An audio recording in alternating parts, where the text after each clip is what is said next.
how's it going? Well, it's been, I think, about a week tomorrow since the last thing that appeared on this channel, which was the live stream last Thursday. Can't believe it's already Wednesday. Been crazy busy working on stuff here on the bus. Kind of usually always how things goes. I try to film stuff here and there as I'm working on a few projects, but things are going to be settling down here soon, and I'll finally be able to get out to the warehouse and get to making some of the repair videos and other things that, well, I haven't been able to do for, what, the last 4 or 5 months or something. But I'm getting ready to move the bus, and probably by the time you see this, I've already moved to another location. And, well, there's always just a lot of stuff that goes on when you're trying to get everything hammered down and nailed down and set up just right. But anyways, here's a few clips I filmed as I was working on a few projects throughout the week. And hopefully you can follow along and it's enjoyable or something. YouTuber stuff.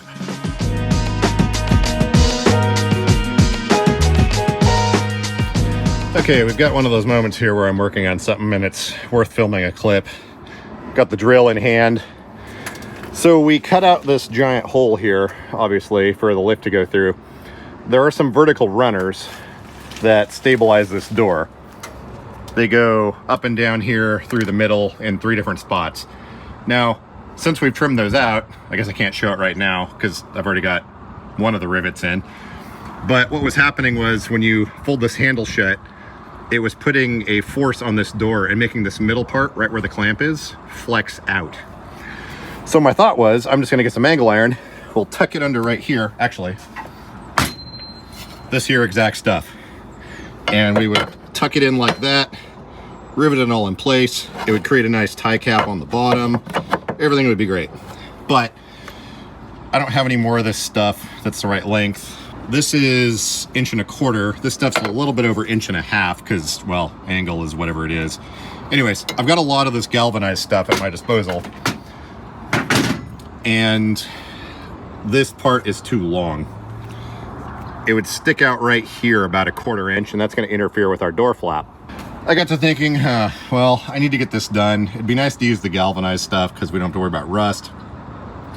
So I was checking my clearances and stuff. This fits like this, pointing out this way, obviously not as ideal, and it just almost touches right here. So that gives us enough clearance. As you can see here, I've started putting in rivets, basically just drilling holes all the way across, and gonna rivet in place, and that'll give us back our structure, and then we can continue on building our little door. So I guess I will set this phone down somewhere and see if I can record putting in one of the rivets.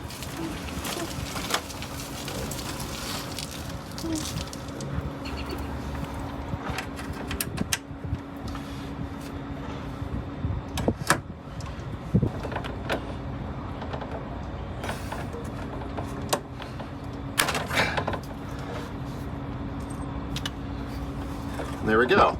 Rivet is attached. We're just going to do that in 1, 2, 3, 4 more places, and this door will be nice and stabilized. And there we go. We've got our stabilizer bar attached. We've got rivets installed in all of the key areas here. And I think that's going to work really nicely. And, well, I guess we should test closing the door now. I tested it with the clamp in there earlier. I'm pretty sure it's good, but let's make sure. So the problem we were having when you activate this latch, the middle top part of the door would flex out because, well, the way the latch mechanism works, it, well, needs to be stable, but look at that. And it is solid. Yeah, so it looks like we've got clearance in here. It's just touching that blower, but that's no big deal. I can move that pretty easily. Oh, by the way, there's all the holes for that lift blower. Cool, I like it. Now we can move on to installing our U-channel here. Angles, door flaps, hinges, all that good stuff.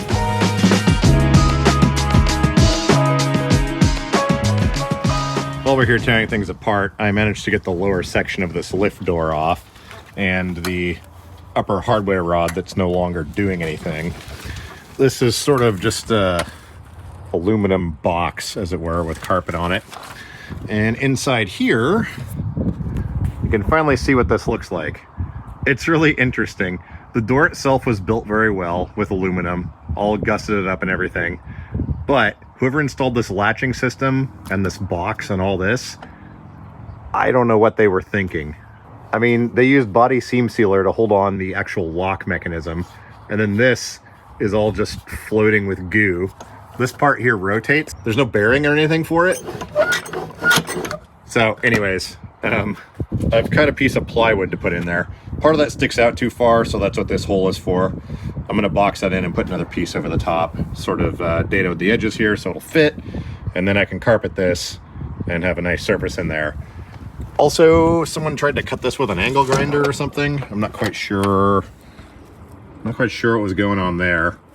So, anyways, fun stuff. All right, we have our piece attached here. I just temporarily reinstalled this little plunger to get the outside door latch open. It's obviously a little different now, so I'll have to do something with that. I'm gonna redesign this whole latching mechanism and add something up top there. But I think for now, that should get the job done. Fits nicely, it's solid, and when I carpet it, you won't be able to tell the difference.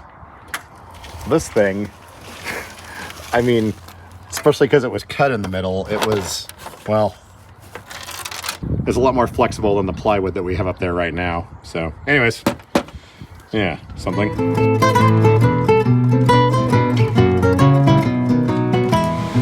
Another random project here. We are cleaning out the pellet stove. Not to be confused with the burn box. That gets cleaned out about once every week and a half, 2 weeks, something like that. But what we're doing is actually cleaning out the inside of this hopper. Usually when you get bags of pellets, like this one here, there's a bunch of dust and stuff in there. Technically, you should screen it and get rid of all the dust that's in there and sawdust. I don't normally do that. But what happens over time is the dust builds up in here and it makes this surface not as slippery. And then you have trouble with the pellets kind of feeding down in there. And also it can get into the auger and kind of jam stuff up. Going through here with the vacuum cleaner and got the auger pretty much cleaned out. It's looking pretty good down there. This is our feed rate adjustment flap here. You loosen this thumb screw and this slides up and down. Well, here, I'll just loosen it up and show you. I marked it out already. So this slides up and down, adjusting that hole size. So you can adjust how many pellets are going in there. It's super annoying having to adjust this feed rate, and it took me probably almost a month of intermittent screwing around to get it changed. But actually, we'll tighten that up a little bit more. There we go, that's good. But yeah, anyways, figured I'd show that just for no reason, working on random stuff here. Got the Harbor Freight vacuum that came from good freaking Will. Look at that, $14.99. I actually fixed this vacuum earlier today too. It didn't have very much suction. I just assumed it was because, you know, Harbor Freight, but it turns out it had 2 filters inside of it. So I took out one of them and now this thing will pull the paint right off the walls. Anyways, I'm gonna finish this up real quick and load it up. It's not super warm outside. Actually, it's not bad. It's like 46 degrees outside, so that's not too bad. Anyways, yeah, random update.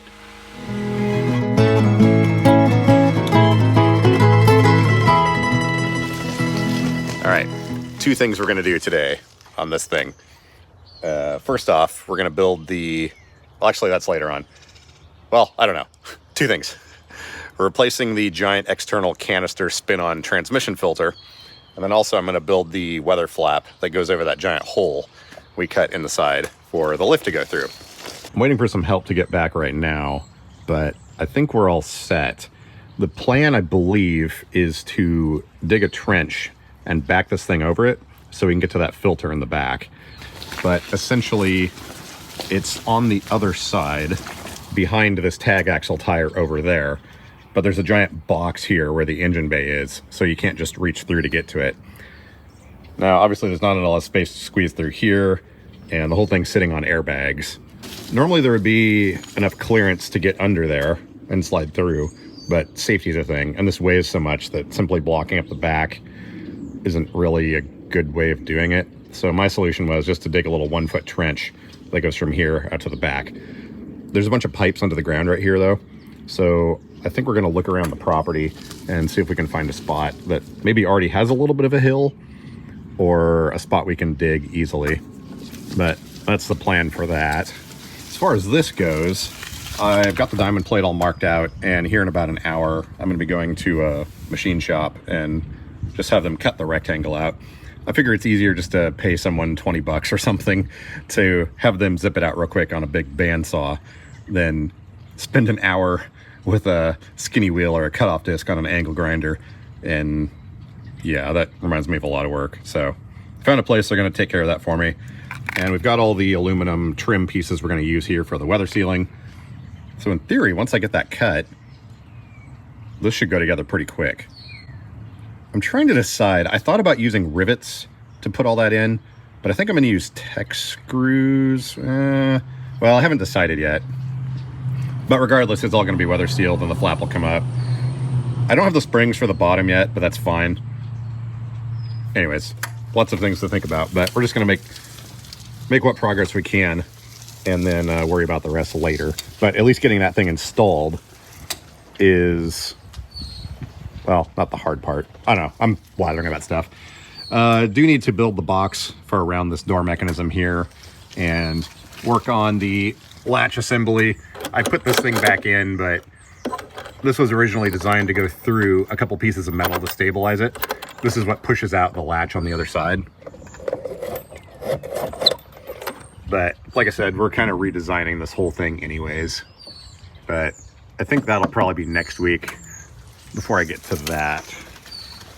Anyways, just kind of thinking through stuff here out loud. But we're gonna get a bunch of stuff done today. Here's the giant filter that goes on the transmission.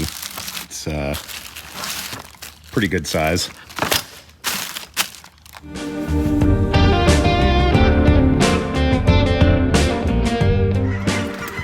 And now we have several smaller pieces of aluminum. And there's geese. Always with the geese.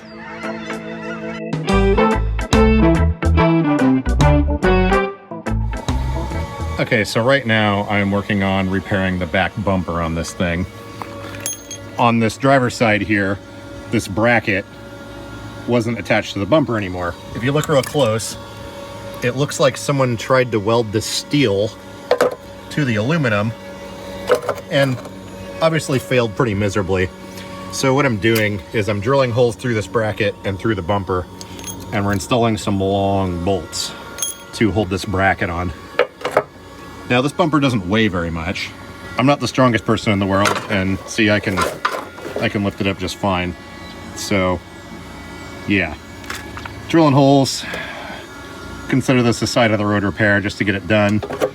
Went to take off the other side and the bolt just broke off. Not only that, but someone welded a bolt in there, so I can't even get it off.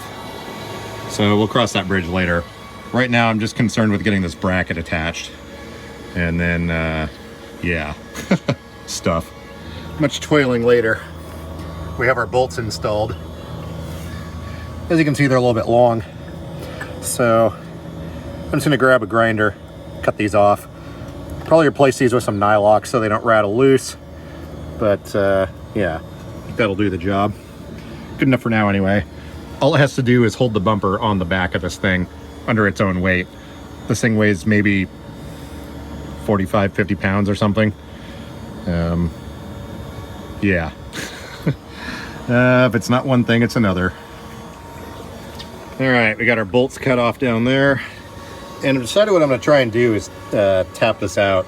Got an old school adjustable die here.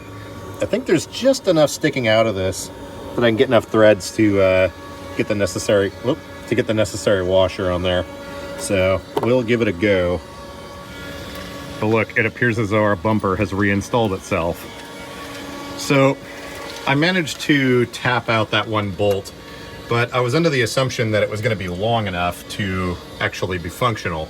You're not going to be able to see really, but there's a hole down there, and this round part here that is attached to the bumper has to push through, and then a bolt pulls it tight. But there's only about 5 threads on that, so there wasn't nearly enough. So as you can see, what we did was basically just drill some holes through here, and bolt the thing on. And the other side where we fixed the bracket, those go right through the rubber, and those terminate down in there somewhere. Well, actually what it's supposed to look like is this. A giant washer that covers that tube, and a bolt that goes through it, and that compresses, kind of see that round tube down there. There we go. It compresses that in. Now you might be thinking to yourself, why the heck would you use grade 3 or 0 or whatever those bolts are on a bumper? Well, the way this bumper works is it is basically just a piece of metal with some rubber, and on the other side of it there's some thick rubber pieces about this big, and it basically pushes right up against the frame. So the only job this thing has is to provide a little bit of cushioning between whatever it bumps into and the frame. That's why this thing only weighs like 40 something pounds, 45 pounds, and is only held on with 2 bolts and a washer. So I figure this way it's attached a little bit better than it was stock. By the way, I am gonna cut these off. The grinder that I had doesn't fit down in here very well, so I think I'm just gonna use some bolt cutters and lop those off, because we don't have a lot of clearance here on this belt, and yeah, don't want that catching. But for now, it's the right angle. It's straighter than it was when I bought it, so that's something. I think the back of this bus has seen some action at some point. We've got kind of some mismatched stuff here, and these side pieces are a little bit bent. And also up here you can see there's been some abrasions, and the fiberglass in the metal there is just bent a little bit, and this gap's a little bit funky. I'm not worried about the frame or anything, but I don't know. There's something nice about driving a beater vehicle. You can just sink some screws through it and not worry about it, as long as they're functional, right? Okay, so slight change of plans when it comes to getting the filter changed on this transmission. The lighting, hang on a second. There we go. I'll just point it at the bus and we can talk. So my thought was originally we could dig a trench and then back the thing up over it, be able to get underneath there. Filter's on the behind the tag axle tire on the other side. But as it turns out, the groundwater here is less than a foot under this surface. So that's not gonna work. What we're gonna do instead is get some giant timbers. We got a bunch of railroad ties and some other stuff. And we're gonna build a little step thing and then drive it up onto that. That way we'll have enough clearance to be able to get underneath there, and it'll still be sitting on the ground, as it were. It's only gonna take like 10 or 15 minutes. Once we can actually get to that filter, you just gotta unscrew the old one, pre-fill the new one, screw it back on. So anyways, tomorrow, probably 8 or 9 in the morning, we're gonna screw around with it. So anyways, I got the bumper reattached. Let's see, what else did we do today? I can't remember, something, but yeah, we're getting there. Oh, and by the way, I guess I haven't mentioned, I'm gonna be moving the bus this week sometime. Well, probably in the next 2 or 3 days. So need to get that transmission filter changed out before we drive it anymore, because we severely overheated that thing on the way back up here from LA, and the fluid changed into, well, light's all crazy behind me. But the fluid turned into a crazy weird color. We swapped out the fluid, but I think through that process, we plugged up that filter. And since it's not a bypass filter, when it gets plugged, you don't get flow. Hence, no fourth gear. Well, intermittent fourth gear and intermittent reverse. So anyways, that's the rush here to get all this stuff done.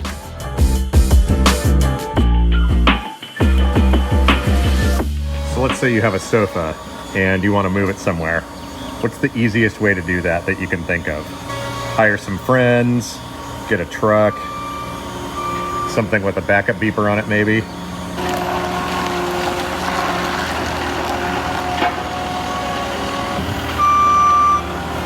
Or use the skid steer.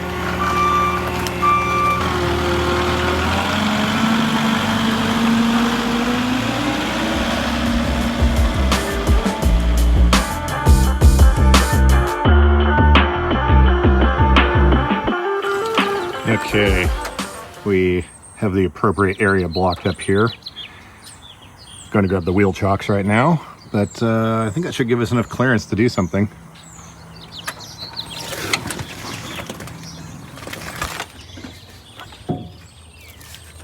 Cool.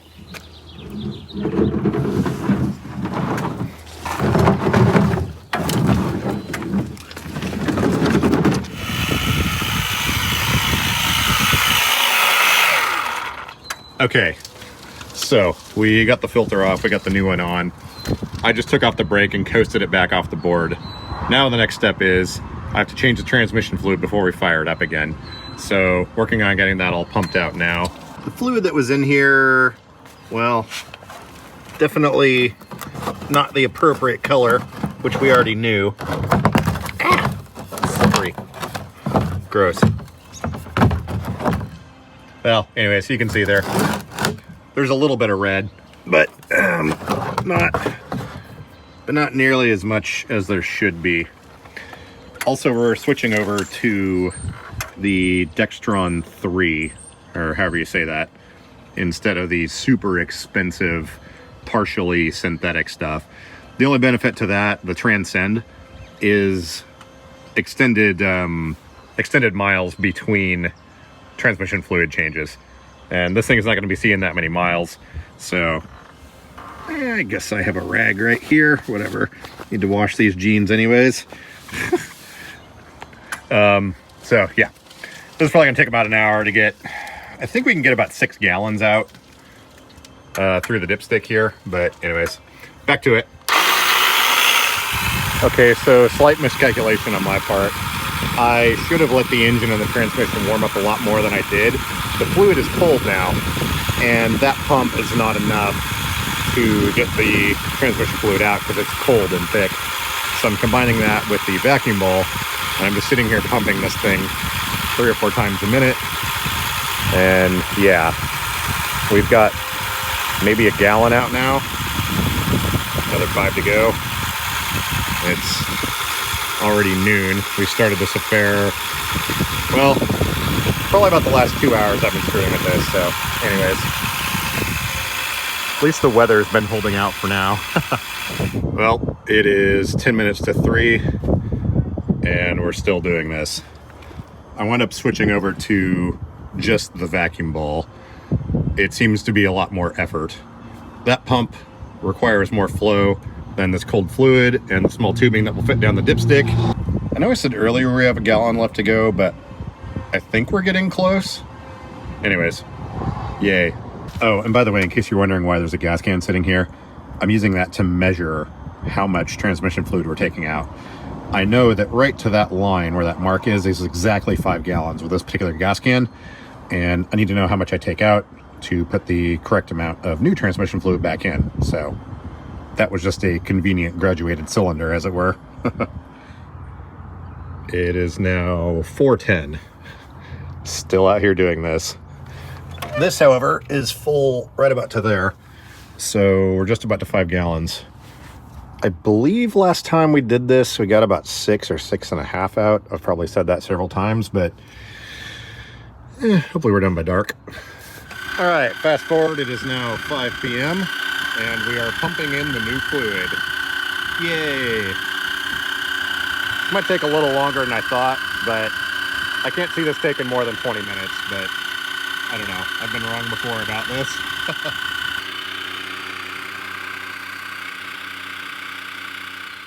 All right, the fluid change is complete, and things seem to be working the way they're supposed to. Reverse engage is a lot easier than it did before, and it seems to be getting better and better. So I think driving this thing is going to help that a little bit. Also, I noticed I took out the exact same amount of fluid that I put back in, plus what the giant filter would take, and we're still a little bit low.